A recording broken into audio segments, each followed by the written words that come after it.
As always, this episode of the Talking Wolves podcast is brought to you by Green King Sport, where football is more than a game.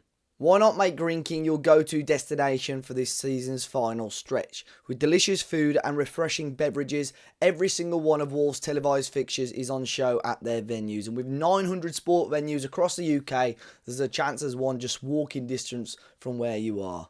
And watching football is way better with your friends and family. So why not get the squad together for some title showdowns, the race for European qualification, and nail-biting relegation 6-pointers. So don't forget to download the Green King Sport app to enjoy exclusive competitions and discounts whenever there's a game on.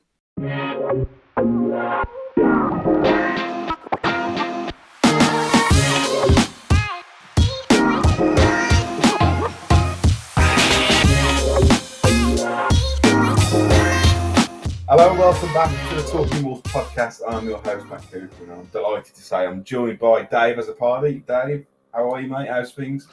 Very well, thank you, mate. How are you? Yeah, not too bad, mate. Not too bad. I've had an all right week. Still getting pissed off at this house. So it looks like we can, as people who listen to the podcast, and they've been having a few problems with selling and buying a place. So it looks like we're going to complete now on the 17th of May. With the provision that we exchange contracts by the end of April.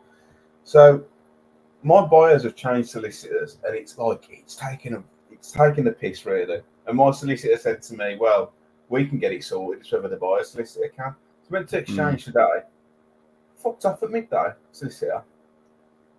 Called her, emailed her, I rang the office, went, no, sorry, she's left. What's exchanging?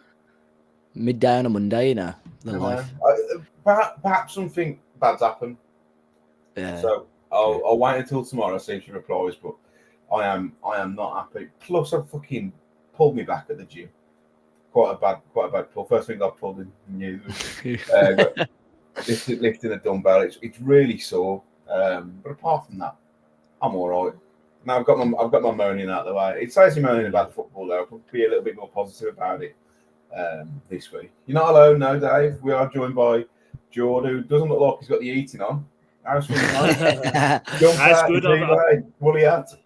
No, it's good. I've just come in from walking the dog, and it's been a bit windy, and I'm doing it from my living room sofa today because we're doing a lot of housework upstairs, decorating the bedrooms and whatever. So where I normally do the pod's a bit of a shithole, so need to do it from down here today. I was really tempted to do the same, you know. Not from your sofa, but from my living room, because I was struggling to sit up. But it's just a ball ache, especially when you got to try and find somewhere to put a mic. Or you see these podcasts where they all sit on the sofa and talk. I'd be a fucking sleep after 20 minutes. Yeah. You see, when we do it, Molly, I always look like a proper slouched idea. I'm just sat down like that. So is it Danny Aaron's or hunchback? Oh yeah, mate. If you go. I probably shouldn't advertise this, but you remember our old school podcast when we first ever started? We used to go around from Rouse's house. Man, what an absolute ball like they were, man. But funny looking back now. But those are the podcasts that crawled so we could run, maybe. Yeah, man. Definitely. We used to be cramped into his little kitchen as well, didn't we? In his little dining room. That was funny. We had a good. It was good to be fair. I think they'd be better now unfortunately, we live quite far away from each other, all of us, so or at least all in opposite directions. But that'd be good. I don't think being a person adds that much, or adds enough to warrant wanting to. Oh yeah, for sure. Say if we were making thousands from it, and we had a little studio and stuff, then whatnot, then yeah, potentially. But we're not making thousands from it. We're making millions now. Where you been recently, George? Where you been on your travels? You were away at the weekend, weren't you? You doing a little spa, right? Yeah. We went to we were in Chester for the weekend, so it was one of the wedding gifts we had from Emma's work. So we went to Carden Park yesterday for the spa, which is nice. There was a lot of there was a group of influencers there. No idea who the fucking were. Just women with tripods and all that sort of stuff. Just in jacuzzis, and then just filming themselves in the sauna and stuff. I was just like, the fuck you doing? Enjoy yourself. I could just tell they weren't enjoying themselves. I was fucking enjoying myself though. Yeah, just I just couldn't believe it. I was like, well, whatever. So now it was good, and we just had we were there for the whole weekend. So I didn't get to the Luton game, but watched it back via the means of YouTube and Match of the Day. And I said to Emma, I was like, I actually think that Match of the Day episode Saturday was the first one I've watched probably all season, because I just watch. I only give a shit really about watching the Wolves games back. Like, Match of the Day sort of feels like a bit of a dying concept now, or at least feels like it's had its last legs. No, I can't remember the last time I watched it, only because, right, it gets to about 7, 8 o'clock on a Saturday night. If I'm at home, I'll stick YouTube on, and Sky Sports have the highlights on, don't they, like the 3-minute highlights? So I just whack that on. I know you don't get the insight, but I'll just prefer that. You're in and out then in like 15 minutes, ain't you? If you've caught up on all the games. Yeah. And do you really care what Martin Keown or Danny Murphy think of a football game? Because I don't. Not Martin. I don't mind Danny Murphy. I think he can be quite measured. But yeah, not Martin Keown. Angry bloke. Angry bloke. Before we move on to the football, Dave, have you been up to anything special? I was telling George before we started, I've done a bit of decorating today at the house. So the bathroom is the first official room completed after 2.5 years. So for everyone listening, this is still the same house that we're talking about. No, we're getting there. Yeah, so we're getting there. Obviously, still a few things to sort out behind the scenes, which you always know about. But other than that, I'm cracking on now. Other than that, what else did I do? I had an impromptu night out Saturday, which my mum definitely wasn't happy about because of what I was up to after the Arsenal game. Got back way too late, way too drunk. My mates rang me at 9 o'clock saying, "Where are you?" And I had family around, to be fair, at the time. I said, "Why?" It was, "We were out in Wolverhampton." I was like, "Oh." So I sort of got a taxi at 1:45 to go out.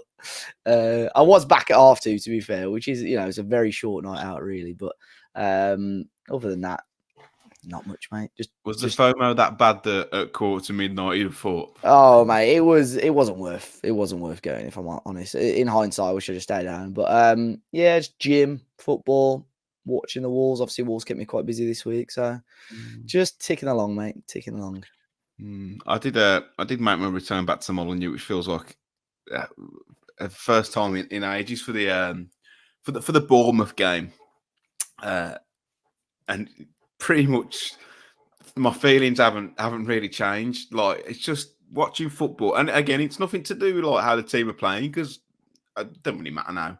The season's over, but like, we were poor against Bournemouth, but on the whole, I think we've been quite good this season. But the whole just spectacle of watching a football game and everything, like even like the VAR decision, like a purpose he didn't celebrate. Then I looked at the big screen and then saw, I was like, well, he's not offside.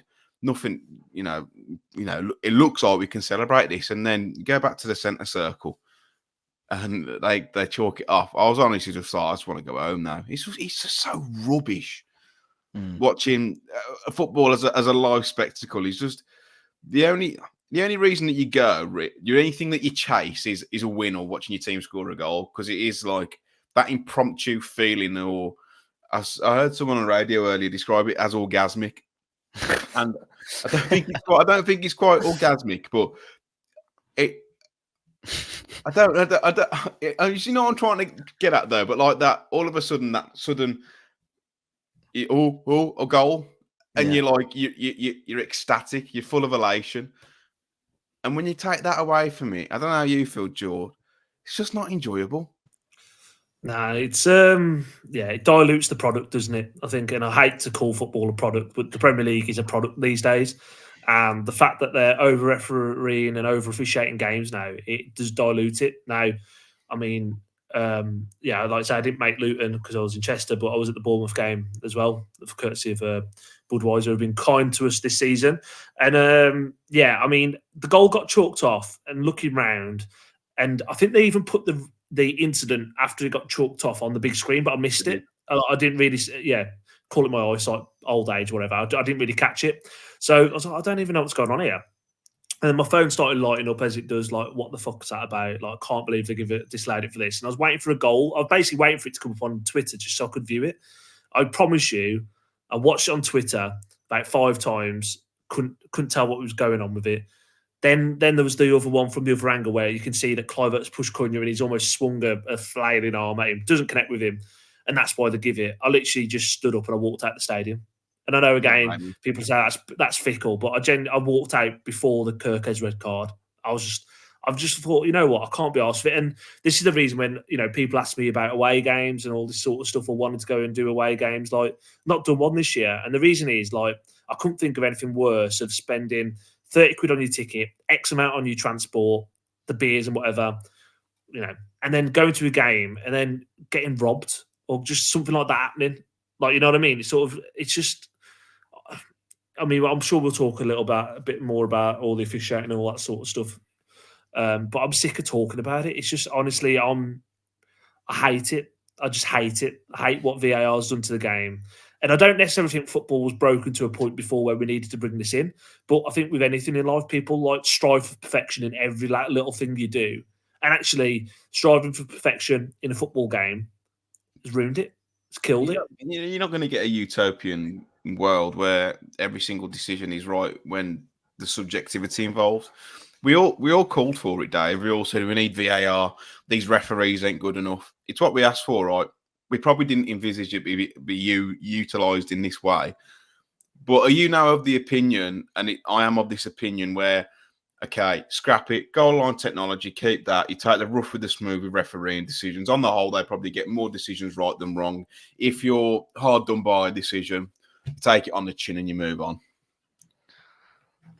I'm leaning towards that, yeah. And I think I've said it on the last couple of, probably mainly the West Ham game and after the Bournemouth game. I think you could see I was visibly upset with how it was going. I think we had many conversations, in our group chats or phone calls or whatever about the future of, VAR and actually, bothering to pay the amount of money that we pay every year to carry on watching the game if it's going to carry on the way it is. Like you saying earlier, maybe not quite orgasmic, but that feeling when your team scores a goal is an amazing feeling. And back in the day, you just check if the linesman's flag was up, and if it wasn't, then happy days. So I'll quickly touch on it. Almost the reverse happened in the Bournemouth game when Kilman scored and the flag went up. I thought, to be fair, in the ground he looked well offside, but went on the replay, he was that tight in terms of how close it was. If that flag had gone up and then the goal got given, even though the goal's given, I think it kills a lot of it because it's taken so long for you to come to that decision that we've actually scored a goal. I don't think because it's not there in the moment, the sort of raw aspect of the celebration has gone. But I'm of the opinion VAR, I don't mind it when obviously it gets decisions correct. It's the fact now that, especially in our last couple of home games, it's almost gone out of its way to try and find a fault with a goal. The Cunha one was very, very soft. The Kilman goal against West Ham shouldn't have been offside. And 5-6 years ago, both of those goals would have been given, and there would have been no complaints from anybody in punditry, fans, anywhere. No one would have gone on Twitter after those goals and said, how is that goal against Bournemouth been given? Cunha's waved his arm in his face. Or how is that Kilman goal been given? That lad stood in front of Fabianski. No one would have. It's bollocks. So, you know what? Sorry, Dave. About that Juan goal. The thing that frustrated me the most was, and I was screaming, just walk off the pitch. It got to that point, and I was like, yeah. In the lead up to that goal, for about a couple of minutes before, Cunha and Cliver and Cunha and a few others. Yeah. A few of those, there was like 3 or 4 incidents where one went straight through the back of someone with a barge. It was going on. So that's 3 or 4 times it's happened on the pitch. So why didn't you call a foul then? Because the linesman's seen them. It's right in front of him. It's right in front. Yeah. So why did you just not? I just cannot believe that they disallowed the goal. But then you also look at, I think it's a consistency, or in some games a goal is disallowed for a foul, and then the exact same things happens in another game and it's given, right? So the Gibbs White goal against us with Forest, shoving the back into Semedo, for me, not a foul. Semedo needs to be stronger. You look at Disassi's goal against Sevilla, less of a shove, given as a foul. Yeah, neither of them are fouls, right? In my opinion, it's just part and parcel of the game. But what I didn't get as well, I was just going to say, like, obviously, going back to the Bournemouth game, obviously, the one goal got disallowed, and they, first of all, Atwell's then booked Cunha. Now, VAR, you can't actually book someone after stopping the game. Like, you can send them off, but you can't book them. So you got that bit. I'd Second, imagine like, for dissent. That's the only. I'll give maybe. yeah. We need to have a look at. Yeah, maybe have to look what he wrote down in his little black book, knobhead. Like they then say, like, you know, we don't want to over the ruling from VAR at the start of the season. We don't want to over officiate games. That is over officiating a game. What happened on Wednesday night, and then you go to the very next night, the Brighton Man City game. I mean, it was 4-0 at the time. It didn't change the result, whatever. Vardiol and Pedro. Pedro's gone down in the box. It's a tangle of legs. It probably was a penalty. Wasn't given. I think it was a penalty as well. But then VAR, they said, VAR have said it didn't meet the criteria, the bar, like the bar. Like what? What's this imaginary bar? And how is actual contact by Vardiol in the box on Pedro less than Cunha flailing an arm, which doesn't. This is what I mean. It's just so subjective and crap. Like, if you're going to have VAR, it has to be for black and white decisions, goal line technology, and the semi-automated offsides, which are going to come in next season. Everything else, just forget about it. Like, just there's no other way around it. I don't mind the black and white decisions, but anything that's subjective has to stay with the on-field opinion. Whether it works for you or doesn't work for you, you get that decision or you don't get that decision at the time. Subjectively, I think we'd all agree that's probably the best way forward with VAR, because it's not how it is at the moment, it's not going anywhere, but it's broken how it's working and being operated now. So you've got to change it. Otherwise, you're going to ruin the game more and more and more. And I know we said it a few times on here. The worst thing about the Bournemouth one was we're in the stadium. I don't know exactly how long it took. Probably 4.5 minutes. I'd say 4.5 minutes. No one in the ground knows what's going on. There's no, like, you need the referee wide up to them. Like, you know, they do it in cricket, they do it in rugby league and rugby union and all that. Why can't the ref just talk through the decision? So at least then, again, you don't have to agree with the decision, but you understand the rationale behind what they're looking at and what they're trying to do. The fans in the stadium are completely not informed with what's going on, and that ruins it. Completely and utterly ruins it. I think even with that, it still ruins it. Like, I don't really care how you've come to the decision. I don't care about your rationale if you're making a decision like that, because no matter what you tell me, it's not going to change my mind that should have been a goal, and it's also not going to change the fact that we've not really celebrated. Then we've celebrated. Now we're not celebrating. Just let it be. Just, you know, take the rough with the smooth. It over the course of a season, you may get some decisions that go your way. You may not, but just get rid of it. Just get rid of it, because, and I've said it for the last probably 3 or 4 months, and I'm seeing more and more people say it now. And whether they actually will go through with it or not, I am genuinely twinned with a potential rise. Genuinely, for the first time in my life, contemplating not renewing my season ticket and just watching it on the telly and saving my fucking money, because I can switch the telly off if it's shit and I can fuck off out. Genuinely, because it has ruined it. It has ruined my enjoyment for the game, which is just shame, really, because I feel like that detracts away from how well Wolves have done this season, considering the circumstances. And again, it's nothing to do with the squad, the manager. But if you're going to put the prices up, right, which is on the club, and then I have to go and watch that every week, where you don't know what's going on, I'm not interested. I'd rather do something else with my time. Yeah, it'll be interesting. Obviously, just the rumor about the season tickets at the moment, but I think there'll be a massive uproar, and I think there'll be a huge amount of people that will walk away. Unfortunately, after the Bournemouth game, especially, I was there like, it's literally pretty much every part of my life revolves around Wolves, whether it's going to watch them or whether it's looking for news or doing videos or whatever. And it'd be a very, very difficult decision.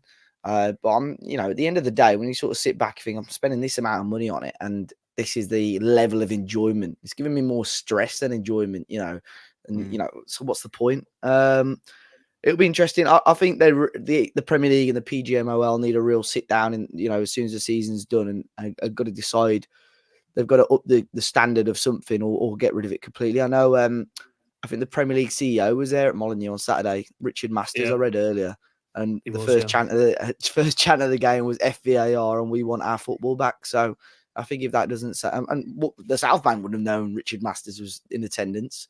So I think if that doesn't send a message, then I don't know what will. I'd imagine it's the same with anything else in the Premier League. If they don't want it, then they can vote against it. like with Well, yeah. salary caps, like with Mm. profit and sustainability rules. Like it's voted. The Premier League is its members. So if the members don't want it, it doesn't happen. So I would actively. I think at the moment, it's only affecting. It's saying as like in quotation marks the smaller sides at the moment. I think as soon as I know Arsenal had moaned about it earlier on in the season, but as soon as United have got away with a lot this year, as have City, like you mentioned earlier, Jord, Liverpool. So I think it'll get to a point where, as soon as one of the two of those get hit with a few bad decisions, there probably will be a conversation to be had. But at the moment, because it's teams either in mid-table or flirting with relegation, they don't give a shit at the moment. I think there is unconscious bias, though, which unfortunately you cannot eliminate. Like we're all human, right? We have unconscious bias in work or when you're speaking to your friends, your family. Like it happens, right? Yeah, of course it does. And I don't think you're ever going to get rid of that. But the thing that infuriates me the most is they will take 4 or 5 minutes out of a game to watch the decision, slow it down 6 different times from 8 different angles, and then still come to the wrong decision. So what is the point? What is the point? It hasn't benefited the game, in my opinion, and it definitely hasn't benefited the game from an entertainment point of view. Fans, it's killed it. It's completely killed it's shit. It's completely shit. And I think. Go on, sorry, mate. No, I was just going to say, I just like you say that, but that again, the Premier League is now a worldwide global product where, like the clubs in the Premier League, and dare I say, Wolves as well. On the whole, they don't actually really give too much of a shit about the fans that are in the stadium because it's a global product, and it's appeasing the global audience, and that's the greater good. Eyes on the game. That's what it is. And this is a game why, and I've mentioned it a few times, I do fear ticket prices will go up. I'm pretty sure they will be going up. And we've said it before, like if people decide not to go, they've got what we think around 5,000 on the waiting list still. Again, subjectively, we don't know that, but that's what was the rumours last season. And they don't care if you're from like Wolverhampton, Dudley, West Brom, Stourbridge, Gornal, Sedgley. I can carry on with the names. They don't care if you're from those sort of places sitting in front of you. Like, it's like recently, like they've done the thing with they've set aside so many tickets for South Korean fans, all that sort of stuff. And for me, I'm all for growing the game. I've got no problem with that. But you will have people that will kick up a fuss saying, well, they don't give a shit about us. You're right. They don't give a shit about you. We're all numbers at the end of the day to Wolves. You can love the club as much as you want, but actually to Fosun, who own us, all they see, Dave Azzopardi or Matt Cooper or Jordan Russell is as a support number in the system. That's all that matters. So they don't care. Exactly. And if I don't go, someone else will. As much as I like to think that it might hurt the club, they won't even know. If someone else will take my spot. So I don't know. It's the unconfirmed, rumours on Twitter that I think some fella posted 12%. We don't know, a 12% increase. We don't know. I would be surprised if it's that much, if I'm totally honest. But in the season it was 8% ish. So I don't think 12's ridiculous. Where do you draw the line now? Like, if that's 12%, then I think that takes my season ticket past 750 quid. Call it 750 quid. Yeah. It's not worth that much. It isn't, but at least you're in a stand that's actually fit for purpose. There's people sitting in the Steve Bull upper, which we know that stand needs nuking. Not with people in it. It just needs fucking bombing, demolishing, and just rebuilding because it's about 20 years out of date. That's what I mean. Like, if you've got top facilities and the experience is fantastic and there's all this other stuff, you can sort of justify a price rise, but actually the product's the same, if not diluted, getting worse. Like the stadium isn't really, it's not exactly state of the art, is it? Let's be frank. It's a shithole.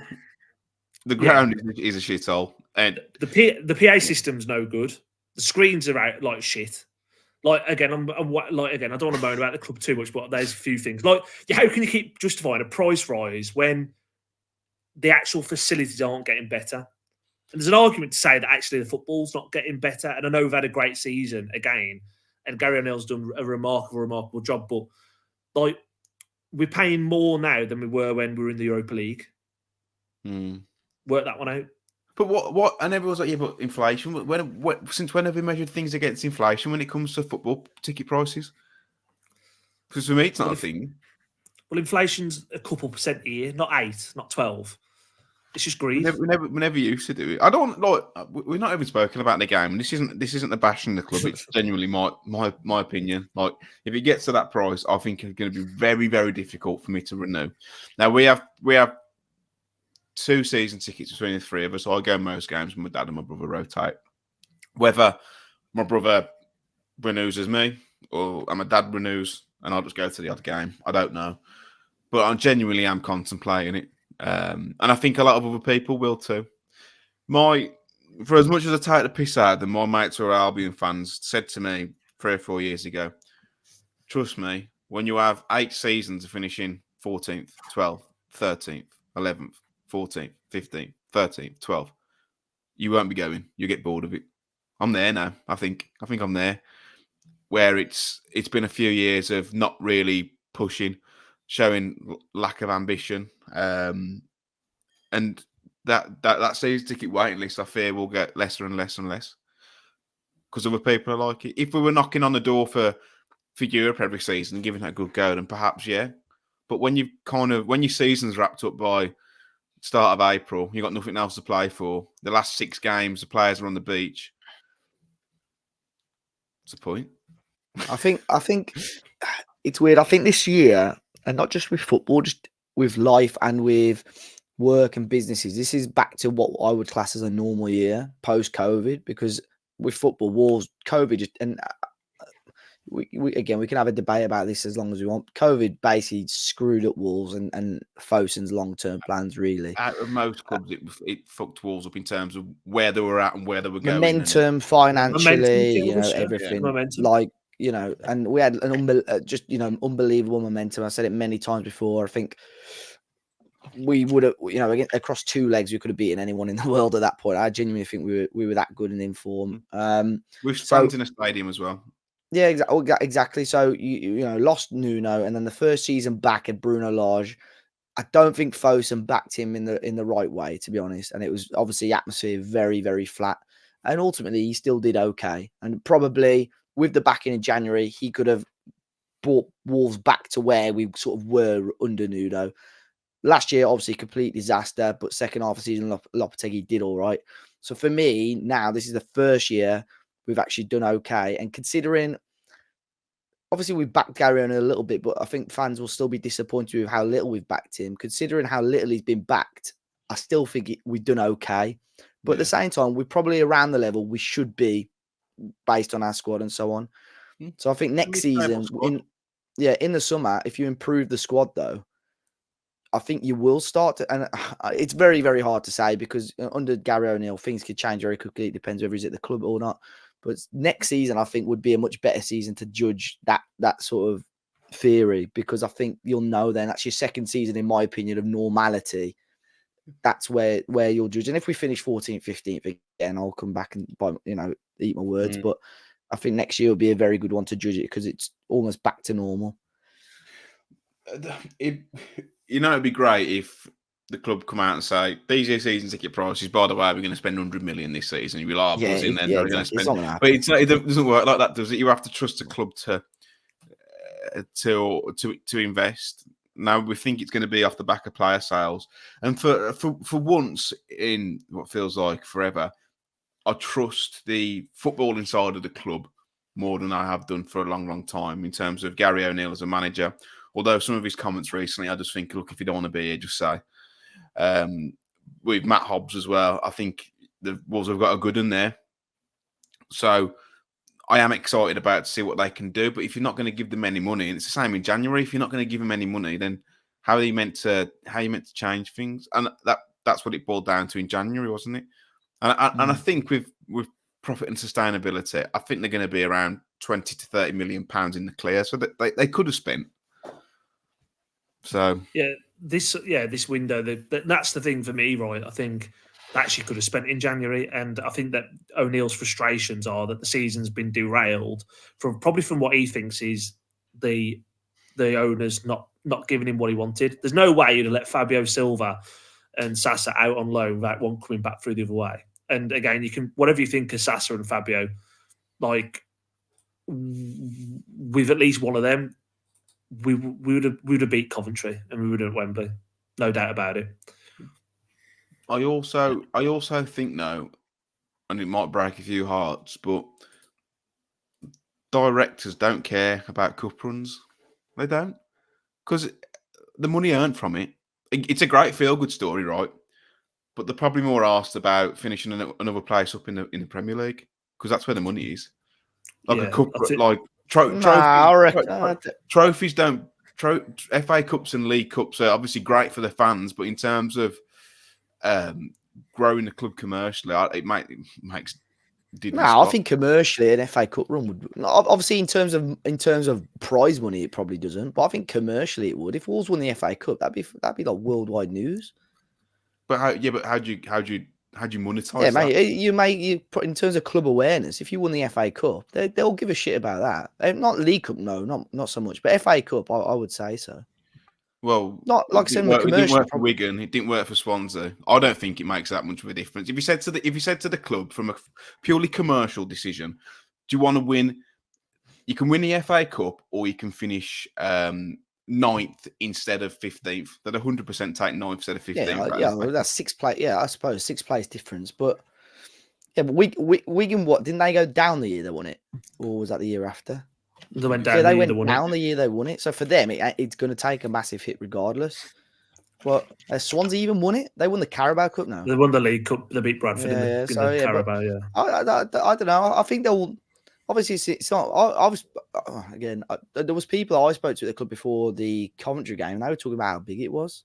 So I think they do care. Don't get me wrong. It's great from like a fan's perspective and everyone getting up for the cup and the occasion. But from a purely business point of view, it's not important. But for us fans and for you and for me, it's everything. Like I would love it. I would absolutely love if you said to me, "You want to win the FA Cup or finish 9th?" We're winning the FA Cup.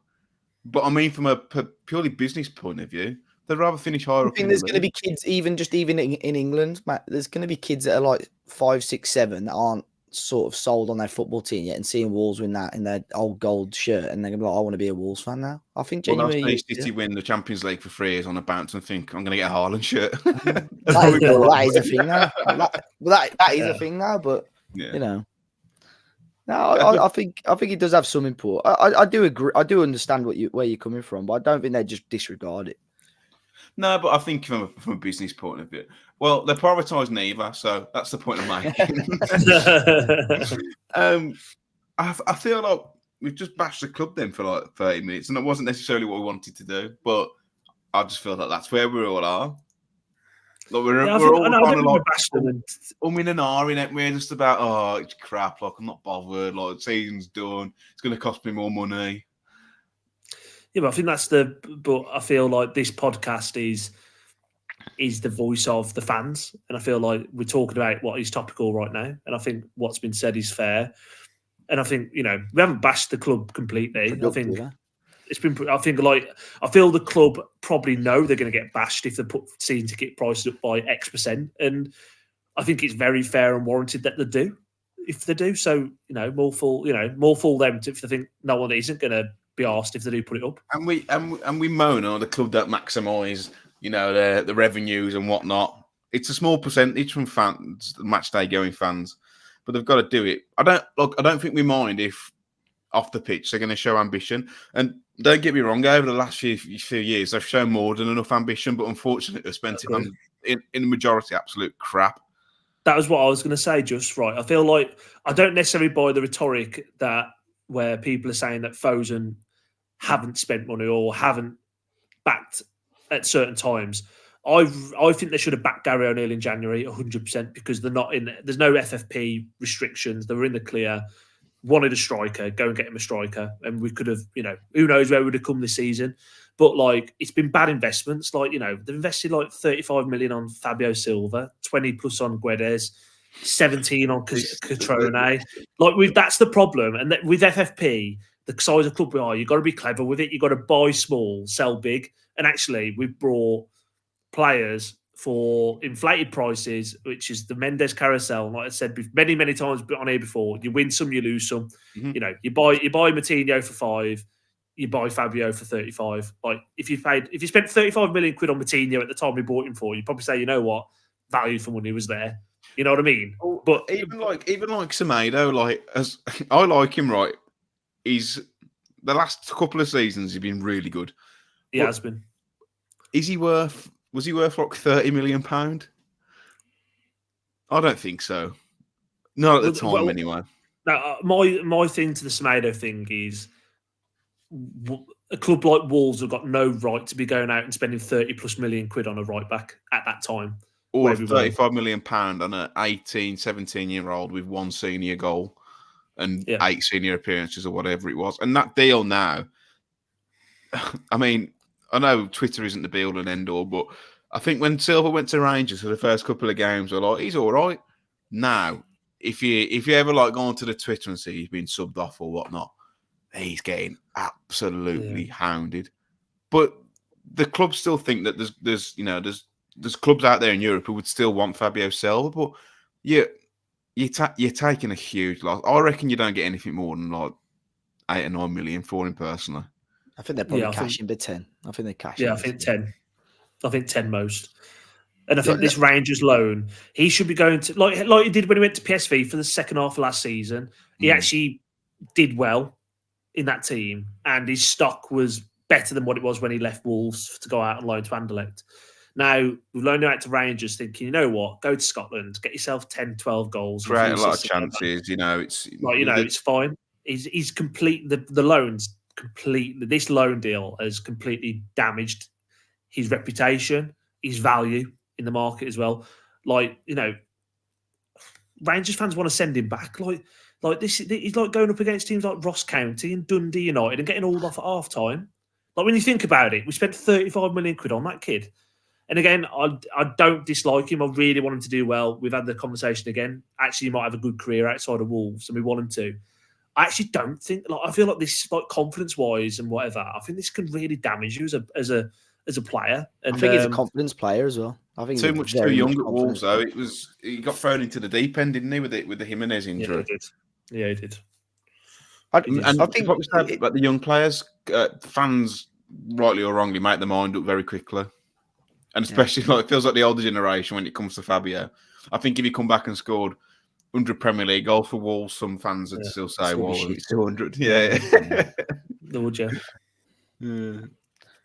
But I think, to be fair, very quickly, to be fair to Wolves on that, and look, I'm not saying that those group of signings you said earlier, George, are any good, but this is sort of Wolves' first, over the last 5 years, the first time Wolves have had a massive pot of money to spend. If you look over the years, you could find at every club 4 or 5 big transfer flops. You will. It's just going to happen. Yeah. But now you'd hope that, like we mentioned earlier, because it looks like they're coming away from Jorge Mendes as such. He's still there if we need him, because obviously we're going to have to, because we're going to want good fees for our own players if they ever move on.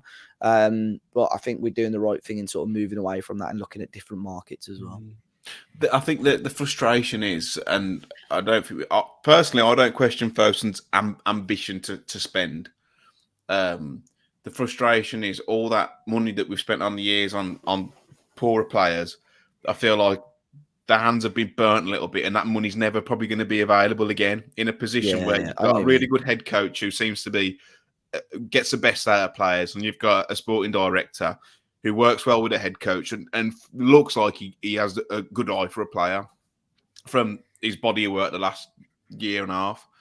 So if you could just give him that money they spent before to these guys, like that's probably Fosun have probably looked at it. It's their own cock up, or Scott Sellers or Jorge Mendes or whatever. They're thinking, well, we don't want to spend 35 million on a player because look what happened last time. I don't think you need to spend 35 million on a player though. No, and I think we've proved that over the last 12 months with signings. But at that time, obviously, you lot know I've wanted Fabio Silva to succeed at Wolves. You more than anyone, mate. in hindsight now, if Wolves were able to sign a striker for 20 million as a backup to Jimenez, and you still got 15 million to spend on whatever at the time, maybe another central midfielder to help Neves and Moutinho at the time, or whatever, we'd been in a much better place, and probably someone who would have been a much better backup to Raul Jimenez, because we just panicked after that, and just the season never got going, did it, under Nuno? And I think with Mendes as well, there's obviously the stuff with João Gomez, which we probably shouldn't talk about. I think people already know where Mendes got involved in the deal to try and bump the price up for Wolves to pay, because Bridges had been burnt a little bit. But then you've got instances where I believe, and I'll try and find the report somewhere. I can't remember who reported it, but there was, whether you believe it or not, Wolves had scouted, I think, Dani Olmo when he was at Zagreb, and it was either him or Podence, and Mendes got involved and picked Podence. That always went down as Nuno, though, didn't it? I think it was John Percy had put that. There was two players, Yuri Tillemans, and he turned that down, Nuno, when he was at Monaco. And then Wolves wanted it to sign Dani Olmo, and, well, they say Nuno ended up picking Daniel Podence, probably on the recommendation of Jorge Mendes, at least. That's his boy. Bournemouth game goes that. 40 minutes. 40 minutes later. People probably more enjoy it because people have gone to the game, made their own mind up about it. Wolves didn't deserve to win the game. They were pretty shit. First half was crap. Second half was a little bit better. I think Gary O'Neill said that in the post match, probably the worst performance he's seen all season in the first half. Which is a shame, really, against his former club, because they love to bash him on Twitter. I'm not quite sure why he's kept him up. Iraola's he's done really well, but they've also spent like 130 million in the summer, so again, also helps. But the Luton game was, I've seen, as you know, the last few weeks have been quite negative. I actually thought against Luton we played quite well. Luton were really poor. But it felt like Wolves are getting back into the Wolves that we've seen probably a couple of months ago on that yearly December to end of January run, where we seem to like turn into prime Barcelona every single year.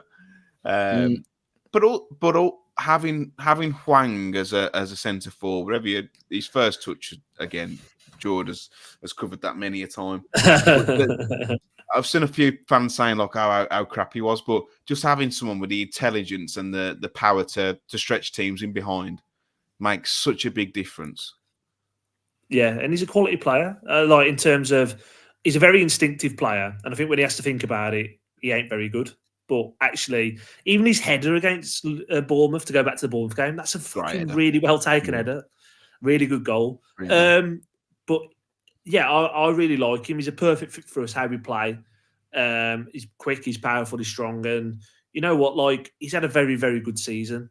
Now, I think he's signed a new contract recently as well, I believe. He's pivotal for us moving forward, because he's the sort of striker that you need when you're like not in that traditional big six clubs, works their arse off, and will put the ball in the back of the net. Like, it's something that it's hard to find. And actually, like, you're right, without Hwang and Cunha and Neto, like, we have been a completely different side. But if you take the front three out of any side in the Premier League, they're going to struggle. I don't care who you are. So it's just good to see him back amongst the goals, to be fair. You know, I've seen people saying, like, I can't remember the centre half as he returned. Like, how do you not know he's going to try and shape it onto his right foot? But I was watching that. I obviously weren't watching it at the game. I was watching it on a telly. Even I thought he was going to hit it with his left. I don't know how he did it.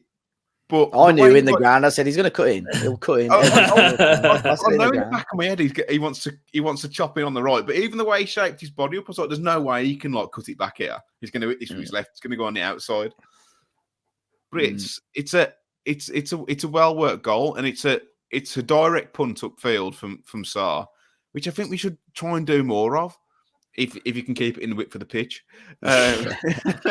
Because a couple of times where we did that, and we found a little bit of joy from it. Yeah, I think Luton were awful defensively. It was just so open at the back.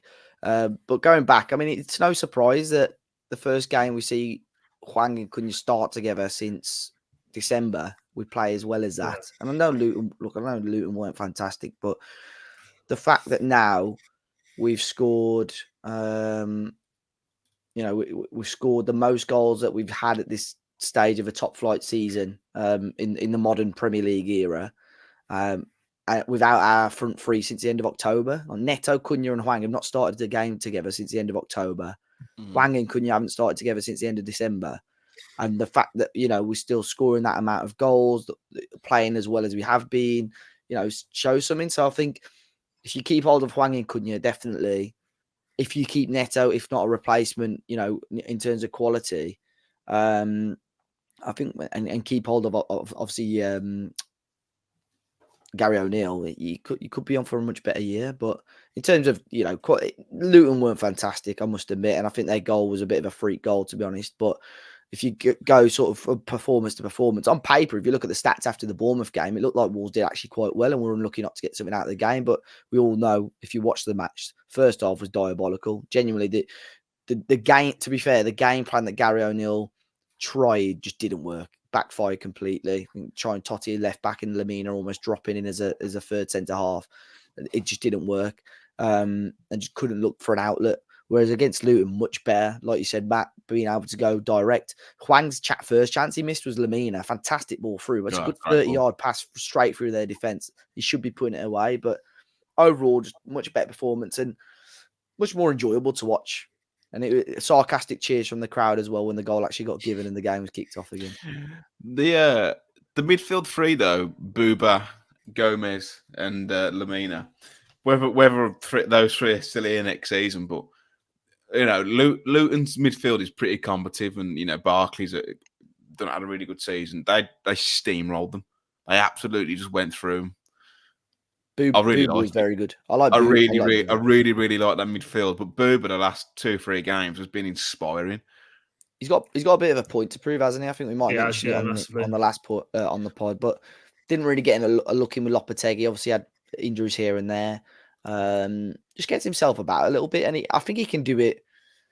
Well, I don't say do it all because I think that's a bit of a stretch. But in terms of physically, he's there, box to box there. I actually think he, in terms of his long range shooting's not bad as well. To be fair, he's got a decent hit. It looks like he shouldn't be able to hit it as sweet as he always does. He's a bit like almost moves a bit like Bambi on ice. Like you'd expect him to miss kick a ball, but whenever it comes to you on the edge of the air, I think, go on, son, have a dig. And I think even at his old club, is it Mets we signed him from? He scored a couple of decent goals there. So he's got that goal against Leeds. His only goal. Yeah, that was a great finish as well. Yeah. So no, I like it, and the fact that we've got now him, Tommy Doyle, that a lot of people rate, which sounds like we're going to sign him, which is great. A good option for different matches. But I think, like that midfield three, I wasn't sure about because they're all quite. They're more than just defensive midfielders because I think in terms of technical ability, both Lamina and João Gomes are very good as well. But I almost look like, we're playing sort of three defensive-minded midfielders as such, but it worked really well, I thought. But I also think they could drive with the ball, Lamina and Buba as well. Buba's no slouch either. Once he gets through the gears, he's but I find he's very good in the... What do you mean by that? I have no doubts. That he turns really well. Whereas I don't think like Gomez on that, in like those tight areas where you almost maneuver your body and get out. I don't think Gomez is as good as that Lamina is. But I think they've got overlapping qualities, but they've got qualities of their own that excel. But I think he's been excellent.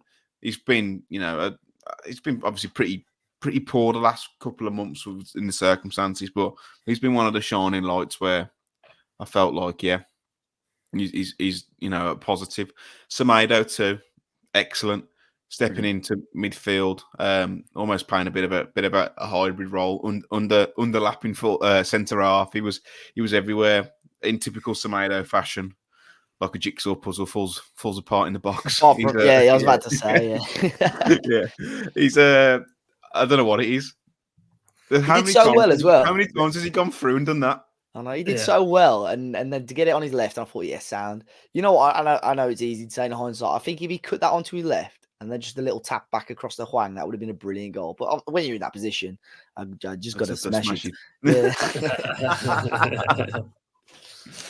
Yeah, I agree. We've seen it so many times, haven't we? Yeah, but overall, I know it's only 2-1, and again, probably looked a bit closer than what it was, but we could have scored 4 or 5. It should have been. as much as I'd love Luton to stay in the Premier League, I think they're going down. And I don't know if any of you caught this at the end of the game when Rob Edwards was clapping the Luton fans. The whole of South Bank started singing "Super Rob Edwards." Really? Yeah, and he started applauding them. He ignored them for about 5-10 seconds. I thought, oh, this is awkward, and then he turned around and applauded them. This is our house. This is our yard. Yeah, he'll be there next season. I've got an American subscriber, and he messages me every now and then. And I don't think he watches the podcast, but I hope he doesn't mind me saying this. But I had the most American message sent to me on Saturday. So was it sponsored by Gatorade? Yeah. 3:15, dude. Enzo is in the reserves today. Let's see it. And then I got finally no flag, illegal goal. Illegal goal. I love it. On TV, it's weird. It was like their goalie froze.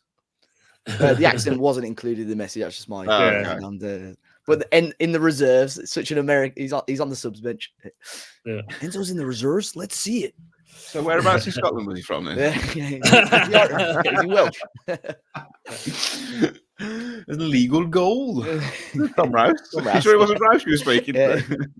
Go on, Sam Vokes, go on. Sam Vokes, do we want to preview the Man City game? Do go questions, go career path? Yeah, I mean...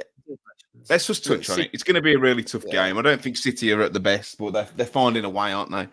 They're finding a way to get it done. And I feel like without Neto as a counter-attack threat, obviously Cunha and Wanga are that, but I feel like Neto is the biggest threat out of all of them. I feel like we're probably going to struggle quite considerably, especially if Santi Bueno's still out. I think Gary Neal said he might be back, Santi. It was interesting the way I think that if we played the way we played defensively against Luton, with like you say, the sort of Doc and Semedo being quite flexible worked really well for us. I think if you played that system against City, you're just going to get caught out. So I think Gary O'Neill will be keeping his fingers crossed that Bueno is back. But I think you're right in terms of if we had Neto, I think we got half a chance here getting them on the break. But I think with Cunha and Hwang can obviously cause damage. But it's a shame like Sarabia. He might start. I just don't think it's the game for him. So I think he might start unchanged. Maybe Bueno in for Doc if he's fit. But yeah, I'd love us to get something there, and if we can at 8 p.m. or whatever the time the game finishes. If at 8 p.m. on Saturday we could say that City haven't beaten us this season, then brilliant. But I think it could be a long evening. I mean, you're going to get some people who are like uber positive and put in a comment saying like, no, this podcast doesn't represent me. You're so negative. Like, if you are that person, we are so sorry because it wasn't meant to be like this. I promise. I thought we were going to preview the game and maybe Dave will get a whitewash and Jordan will have to get his Corey out on TikTok for the second time. I think he can. But just do it on StreamYard if you're bad. Yeah, go on. Go and get a pint glass from the kitchen, George. Show your party. I've got a shot glass. A thimble. And the hula hoop. Yeah. But yeah, apologies. Hopefully the next podcast will be a bit more positive. I'm not on the next podcast because it's my birthday and I'm going out, so it may be a bit more positive. When's your stag do, Dave? Not yours, the weekend of Palace, so just under 2 weeks away. So I still don't know whether I'm going to be watching the Palace game. But basically, the game against Luton was my last game of the season in person, unfortunately. So I've done Etihad and Anfield too many times. Just can't be bothered to go. Yeah, I was going to go Anfield, but obviously with the looming house move, I can't. Yeah. But let's move on to the questions. And perhaps it's the quality of the podcast, I'm not sure, but we seem to be getting less and less questions on Twitter. So if you are listening, please do send some more questions in. I think people are just less asked in general. Let's start put it on Instagram. We get a good response on Instagram. You have, or you will? No, we'll have to start. I did it last week, but we'll have to start doing it again. So, Amar's Music Show has got his weekly question. I saw someone tweet him saying, I think he tweeted saying, haven't you got something better to do, like thinking of questions for the Talking Balls podcast? I don't know who it was, but it made me laugh. From reading, watching interviews and reports over the past few years, including with former players on Talking Wolves. If you are interested in those interviews, have a look on our playlists. They're all there. Some belters. Hopefully, try and get some more in the summer. It seems to me that Jeff is the weak link in our club structure, and many of our issues have been made worse by him. Do you agree? And do you think Fosun know this? I think no, but I think definitely we can only talk from perception because actually behind the scenes we don't know, do we? We actually don't know. It's impossible to answer. Perceptively, yes, he is the weak link because he is the man on the ground for Fosun. And there's been at times over the last few years and last few windows where we've vented at Fosun, and rightly so. And probably he's taken some harsh criticism at times as well, which probably wasn't warranted. But he's not a football man. I think he's openly said that. He was very much from an esports background, I believe, and I could question, so actually, not necessarily esports. I think it was gaming, though. Yeah. So, from that sort of world. So, he's coming to a football club, into a new industry, into a new environment. Yeah, he doesn't know. He could be a great businessman. I'm sure he is to have that sort of role and responsibility in Fosun, but actually, as a running football club day to day, or being the face of it day to day, he had no experience in that. So, I think it's fair to say that, but also, that's only perception. We don't actually know what goes on behind the scenes at the club. It's football's such a strange industry. I think a lot of corporate-minded folk do go into football clubs and find that it's nothing like they've ever experienced in the business world before. It is completely different. I also think as well, just trying to play devil's advocate or provide a bit of balance. When these former player interviews, such as Sace and Ruddy, who both basically said that, I think more Sace that he wasn't running the place extremely well. I also think there is probably a bit of bias within that because they've not been offered new contracts when they both said they would have liked to have stayed. So I think there's, for a bit of balance, I think kind of make your own mind up. Ultimately, Jeff has got the final say in things, and he would have signed off some very good signings at Wolves, and he would have turned down some players that could have been good players at Wolves as well. So, as a chairman or as a the sort of face of the club as such, he's going to get stick regardless. Unfortunately for him, it's been sort of 75 to 80% negative over the last couple of years. So he's really got to sort of try and get some support back from the fans. For the stick that we give him, and we've given the club, well, even in his podcast, it could be a lot worse. Oh, for sure. In terms of finances, we've never really been in a position of any danger. I know it was close the last profit and sustainability period, but not as close as I think other major outlets were reporting. So from that point of view, they've hats off because there's never been any issues. I also think as well, fans will always want more, and even I'm guilty of that. It's why can't you go and spend another 5 or 10 million in January? But perhaps the finances suggest that money's not there. I doubt it, but I think football fans will always want more. But also the chain. What's the saying? The chain is only as strong as the weakest link. So I don't think Fosun are in a position where like Jeff, you've got to go, because as long as they're maintaining Premier League safety every single year, and they've got that presence, then I think they're probably happy. Unless there's like a sudden shift, then I think they're probably happy with the job he's doing. But us fans will see it as, where are we in the league? How much money have we spent on players? So, moving on. Ethan's asked, what's your thoughts on Santi Bueno? I think he's great, but the first time he's not in the starting 11 while we win a game. Don't know whether that's a coincidence or not. I think that the opposition probably plays a bigger influence in that. I really don't know. I can't. I watch him and I don't know whether he's the best player in the world or the worst player in the world. I think that's probably a good thing. He does his job. He don't drop any clangers. He's doing his job as probably to a half decent level. If that's, I saw someone else say something very similar. But I agree. I think you could have played a half-fit Craig Dawson there. We would have beat Luton. The only thing that bugs me a little bit is his running action reminds me of Connor Cody. He's very flat-footed, but almost just like shuffles his feet across the floor when he's moving. No, I'm not saying technically he's very good as well. I mean, remember the ball he whipped in for Aït-Nouri at Villa was a very good crossing as well. You know, Aït-Nouri missed that chance right at the start. I think Bueno whipped that in, but I'm glad. I'm just glad he's getting game time. I think it would have been a travesty if he got to the end of the season and he barely got a kick other than in the FA Cup. So I'm just glad considering he's come from Girona as well, who are about to get I Champions don't know League. where are they now. I've not checked the league for a little bit. I think they're still all third. You know, I think I checked after the El check. Clasico. Yeah, I think they're still second. third. They're second in the league now. Level on points with Barca are currently playing. To be fair, so they'll probably drop down to third. Yeah, but they should get Champions League football. The Gong Wolf was asked, does Gary O'Neill need a commitment from Fosun on signings and squad depth to be our manager in round 1 next season and to sign an extension? So I think he means round 1, first game of the season. Second, is he American as well then? No, he's Australian.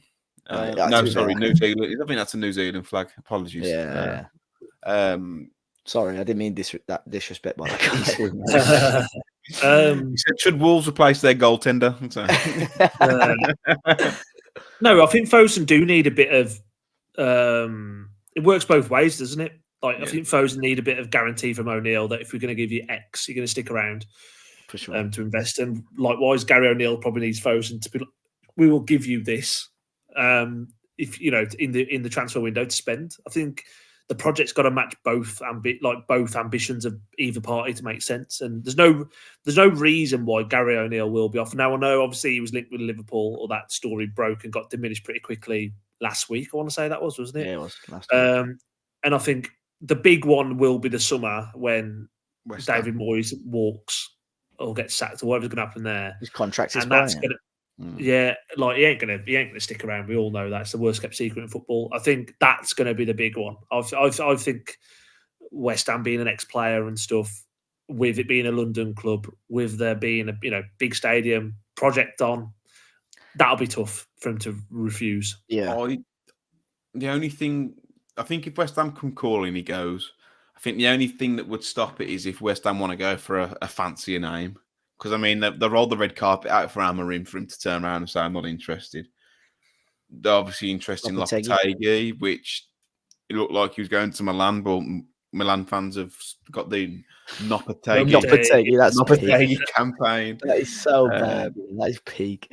He's not that bad, right? I don't understand why. No, he's not a bad manager. It's just how I think fans understand. Like, I think Gary O'Neill made a comment, didn't he, in the press conference as well. Like, you can't just walk out on a club on the eve of the season starting. I think that does a lot of damage for his reputation. It almost O'Neill didn't say that though. He said you had a manager walk a day before the season starts. People don't just walk away from Premier League. Managers don't walk away from that.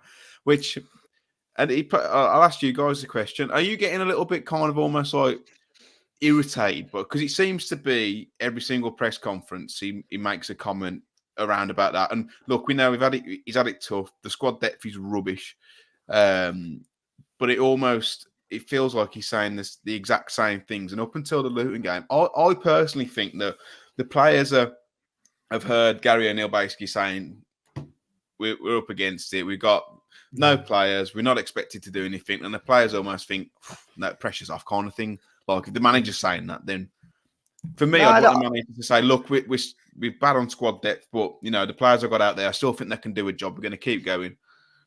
I think it's a message to the board really more than anything, to be fair. And I think if you say it once, it's forgotten very quickly. So I think if he makes a point of it and reiterates it, especially after I can understand it after a shit game, like the Bournemouth game, he brought it up, and it's like you're almost trying to deflect the blame as such, which I get, but I'm not fully against it. I think he's done a good enough job to warrant, having certain demands as such. So.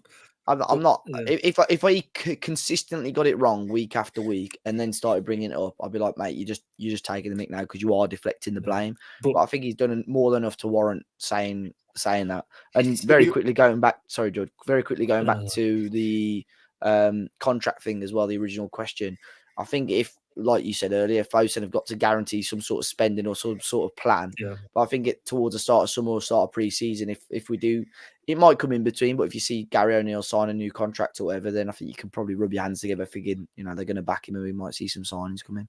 We've still got 2 years left on his deal, though, hasn't he? But that's what he said. That, unless I misinterpreted it in that same press conference, he said that he doesn't know what's happening next season. They've not spoke about it, which seems a little bit strange. But I don't know when they start planning. They've probably got targets in mind, but you'd think they'd start planning now. You think they'd started planning in January. After one window finishes, you should be succession planning should be you're looking at the next one. And I think I was going to add my point on there about you can't keep saying it. I think he's got enough credit in the bank that he can get away with saying it at the moment, and the fans are on his side. But it's like when Nuno started roiling out solutions after so much time, it got a bit tiresome, didn't it? But to put it to like, he's at a point really. I think with Gary O'Neill, right? I think the situation, he knew what the situation was when he jumped into it. It's like you couldn't get in a relationship with a bird that shagged 100 blokes and say, well, actually, you're a bit of a slag. Like, you've got into it knowing what... Yeah, no, but... mate, he's a married man with 3 kids. Yeah, no, but you know what I mean, yeah. No, you know what I'm saying, though? You can't, like, sort of beat... He can't keep beating Foden with a shitty stick knowing that was the shit he was getting into. So... Yeah, no, I agree. I agree. But I feel like Dave said, he's built enough credit up since then to be like, okay, I do want to demand a bit more, and he so should. Yeah, and I also think the club will have a rough idea of who could be going and for what sort of money. But then, you also on the other side, you can't say to Gary O'Neill, look, you're going to have guaranteed £80 million to spend. Like, other things are going to have to happen for funds to be made available. And ideally, you'd have it all wrapped up by June the 1st, wouldn't you? Or June the 30th, sorry, but it doesn't happen like that.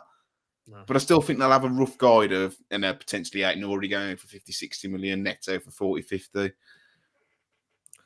think the Semedo one earlier that broke today is quite an interesting one, because with 12 months left on his contract, if you can get near enough the money you paid for him from a Saudi club, you've got to take that as well, haven't you? What sort of money would you accept with 12 months left on his contract? I think from a Saudi club. Honestly, 20. Well, I think from a Saudi club, 30 plus. From another club, 20 plus. If you get 20 to 25 million, I think it's very decent business. I think 20 million would do it. I also think as well, like, people say, it's a Saudi club, like, I'm pretty sure that they're like fairly shrewd with business. It's not. I'm sure they know. Like, I know they pay a little bit more, but I understand they're not going to get. You're not going to like drop 100 million on Semedo, are you? Like, I think you might be able to squeeze a little bit more out of them, like we did with Neves, but not to the point where I'm seeing some fans saying like, we're in the money. I think you're probably getting. I think they're in a. Yeah, but they're still in a point with the league where they're trying to strengthen the league from a global audience. And I'm not saying Nelson Semedo comes in and it all of a sudden like he's bigger than Ronaldo, but they need as many international players in that league to make the league stronger. So they probably know they have to pay a premium still, at least for the next couple of windows, I think. And also, he's coming towards the end of his career. No, he's not. He's not coming towards the end of his career. This is almost his last big payday, isn't it? What is it, 31? This is his last big contract. Yeah. And if he goes to Saudi, he's going to make a shit ton of money. He's probably not going to go and play for a European team in terms of European qualification year in, year out. So in terms of like sporting merit, that ship's maybe sailed. Yeah. So why not go and earn yourself a shitload of money? I definitely would. But anyway, what you've all been waiting for. Career path game. It's been a while. It's been a while since all three of us have been on there. I had a quick scout earlier. I don't think we've had these before. But yeah, are you both ready? Yeah, let's do it. Yeah. Just a quick recap on the rules for those who it's been a while. So I'll read out the player's career path.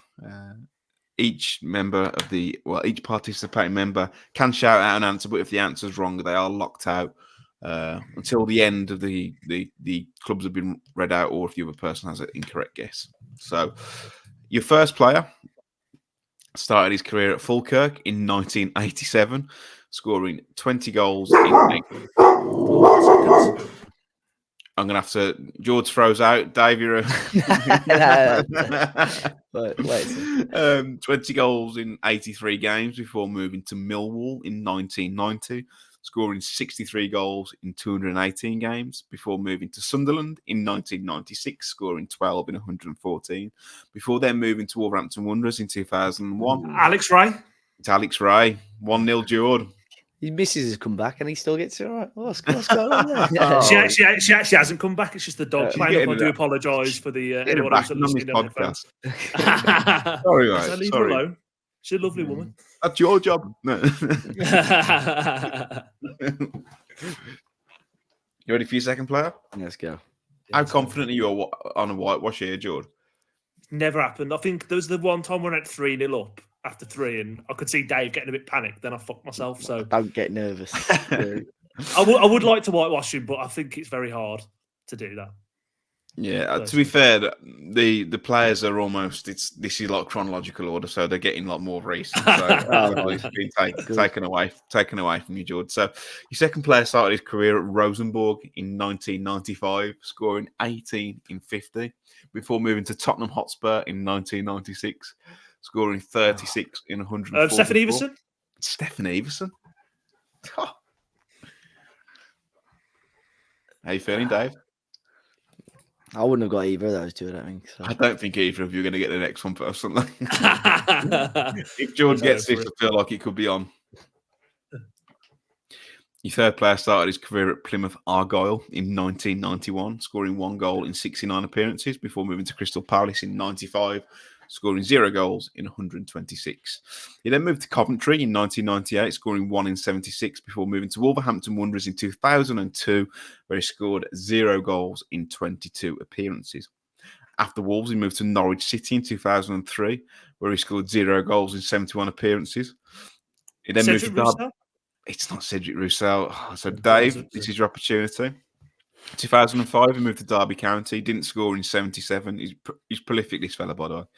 Then he moved to Leicester City in 2008. Didn't score in 5 appearances before finishing his career in 2009, making 1 solitary appearance for Burton Albion. Dave, who is the player?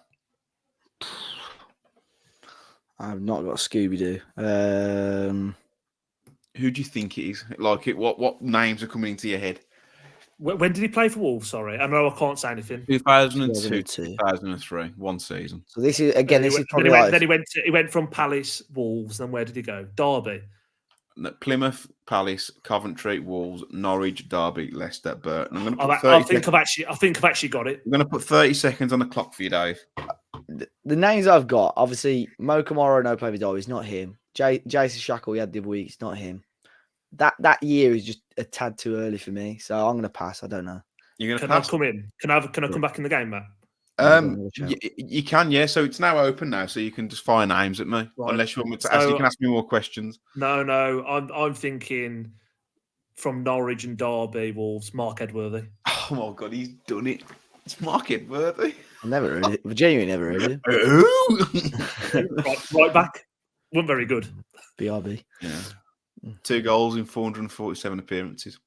I panicked with Cedric Roussel. I just needed to say something. I heard commentary, and I was like, This is where I think Dave might get a back into the game. I hope so. Your fourth player started his career at Liverpool in 2006, where he didn't make an appearance for Liverpool, but during his time at Liverpool, he had various loan spells. In 2007, he went on loan to Dunfermline, scoring 1 in 13. Then also in 2007, he moved to Southampton, scoring 0 in 25.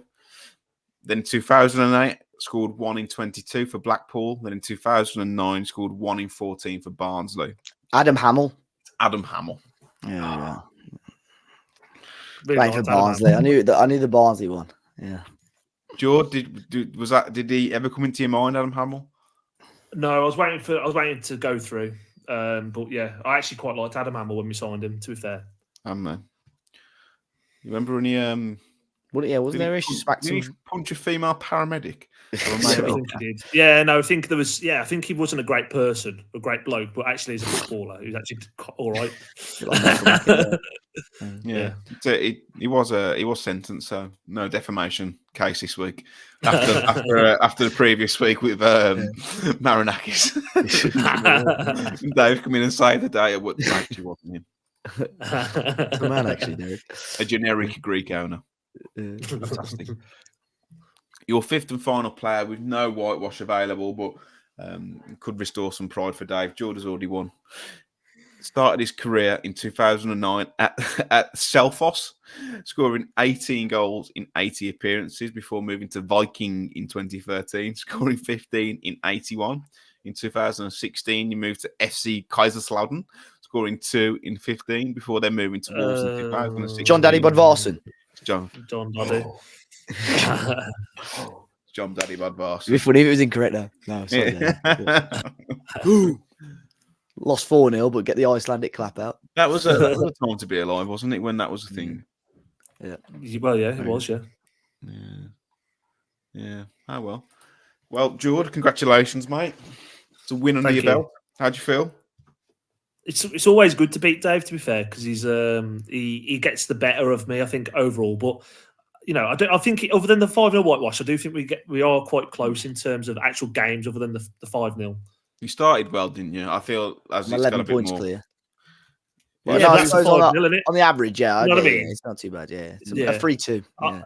3-2 to Dave usually, I'd say, is fair. Yeah. But no, but fair play, mate. You are this week's winner. If you have played along at home, we do get comments saying I was screaming Jason Shackle for like 5 minutes. Yeah, that was actually a really bad one. When you think about it, like it was right there, wasn't it, in front of us? It was looking you straight in the face. But congratulations, George. Dave, how do you feel after that? Do you feel like you clawed back a bit of pride at the end? Yeah, I wouldn't have got any of the... Alex Ray maybe, but the other two I would have definitely struggled with. So I did think the Mark Edworthy one none of you would get. So I genuinely never heard of him. I've heard of the other two guys, but... Call yourself a Wolves fan, mate. That's all we got time for this week. An hour and 15 minutes of pure and utter shite. So congratulations if you managed to get to this point in the podcast. No, again, apologies. It felt like quite a negative one, but I promise it didn't mean to be. But yeah, hopefully next week, if I'm not on it, it'll be back to being a bit more positive after we've held 6 at the Etihad. Dave, where can people find you should they wish to follow you, mate? It's at Dave as a Party on Twitter, Instagram, and the old TikTok. I've been enjoying your little vlogs. I've hit 1,000 followers now. So if Nice. anyone else wants to drop a follow, feel free. Nice. Yeah. George, where can people find you? As I say, it sounds like Dave's catching up Luke Bennett then, doesn't he?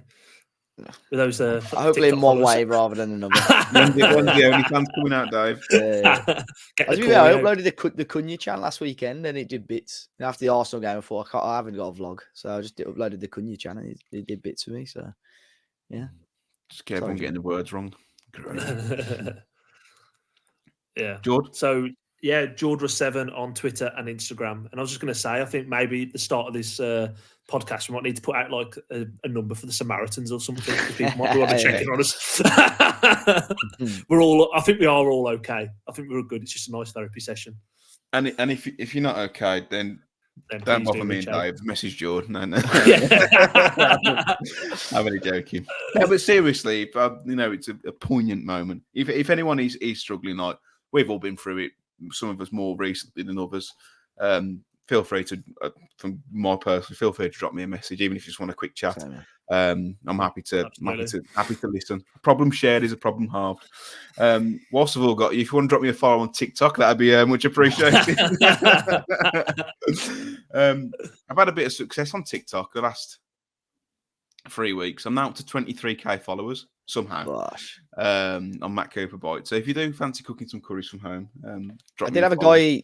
I was saying to Jordan, I had a guy say hello outside the ground on Saturday, and he's I've been listening to podcasts for ages. He goes, we love Matt's spices. I'm gonna order some more soon. I said I haven't tried them, to be fair, and he was man, you got to try them. He didn't sound local. I don't know how we haven't tried them yet, but also you don't cook, do you really? Not yet, nah. I Not could yet. just about do it. Don't have to. I don't even know. No, George, do you have to do the cooking?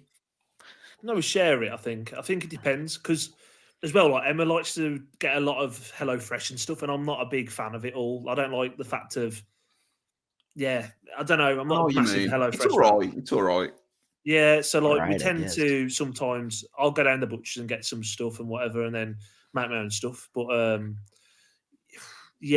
I say, I've said before, I'm not like an amazing cook. I'll do things all right, but I wouldn't trust myself making some of the stuff you can cook anyway, mate. Put it like that. I'd much rather just go and pay for it because during COVID, George. During COVID, we were going to do it. Well, just after COVID, we were going to do a Talking Walls. Come dine with me. Yeah, God, we could do that. You think it would be something similar? But when the house is done, we should do it. Yeah, we could do it. It'd be funny. It'd be fun. Well, again, once my house is done as well, we can always we can go around. We can get to Joe. We'll have to do a dish anyone's named after footballers or something like that for Wolves players to Yeah. make it interesting. Yeah. Finn and- would do a fancy dress one, wouldn't he? He'd come as the Invisible Man. Yeah. If anyone has seen Finn, please let us know. Please contact we'll at make sure- Talking Wolves. Yeah. Yeah, we'll make sure he's all right because we've not spoke to him in. Well, he just didn't reply. He just doesn't reply anymore. It's perhaps he's last seen at the Atlantis in Dubai on his he loving Instagram it, stories. Yeah, perhaps he's been caught up in some drug mule scandal. But no, he's taken a bit of a backseat. But I'm sure he'd like to get involved with Come Down With Me. I can't imagine he's very I just experienced. want to go to his house, to be fair. Yeah, it's quite the pad, isn't it? Mm. If you, Jordan, I will send you some spices though, and Dave. But the only reason I probably haven't sent them out is because I know Dave won't use them. I will. No, I'll pay for them as well. I don't it's need. alright, I'm alright. not an influencer where I need them for free. Like I'll absolutely pay for it. Oh, But no, I would. Yeah, you know what? Yeah, I'll get some spices and I'll cook up a dish. Even if I just send you a tikka out, equal Please, parts yeah, tikka. yogurt and spice overnight, then just you got an air fryer. Yes. Have you got an air fryer, Dave? Yes, actually. Have you? Well, there you go. Yeah, right. I'll even send you some food colouring so it looks nice. Anyway, Matt Cooper Bites on TikTok, Talking Wolves across all social media channels. If you are listening on Apple Music, Spotify, please leave us a 5-star review. If you're still here at 1 minute 20 and you're still feeling all right, please drop us a like on the video. It does help, and subscribe if you haven't. You probably don't want to after these questions. But I have secretly enjoyed it, lads. So yeah, I won't be here next week. I'm sure the lads will still do a podcast. But yeah, until next time, have a great bank holiday. Those who are traveling to Manchester, enjoy it, and take care.